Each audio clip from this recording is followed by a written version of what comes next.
We live in an age where information is everywhere.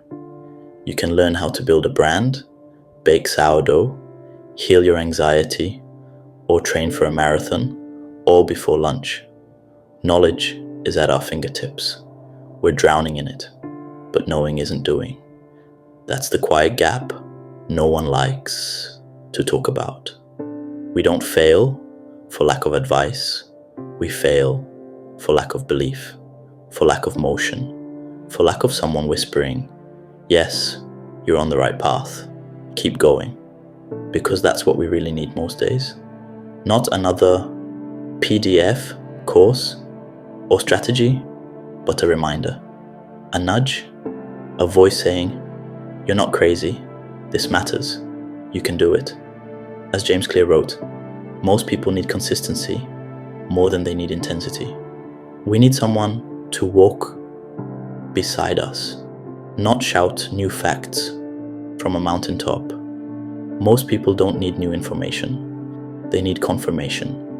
Confirmation that showing up counts, that starting small is still starting, that your idea doesn't need to be revolutionary to be real, that your voice is worth using, even if it trembles.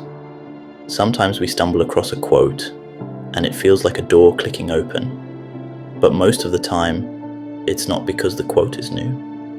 It's because we are. We've heard the wisdom before, but this time it lands. Not because it changed, but because we've grown into it. Repetition doesn't ruin the prayer, someone once said. It refines the soul. This is why we return to the same books, why we write affirmations on sticky notes, why we listen to the same songs that got us through hard things. Because the heart needs reminding more than it needs teaching. You can know that you're capable, but it means nothing until you feel it. Until someone says, "Yes, I see it too." So no, you don't need more strategies. You need encouragement. You need someone to reflect back your own courage and say, "That idea you're afraid to start? It's worth starting. That story you're afraid to tell? It's worth telling." As Brené Brown reminds us, sometimes the bravest and most important thing you can do is just show up. And the more you show up, the more your identity shifts. It's not about waiting to feel ready.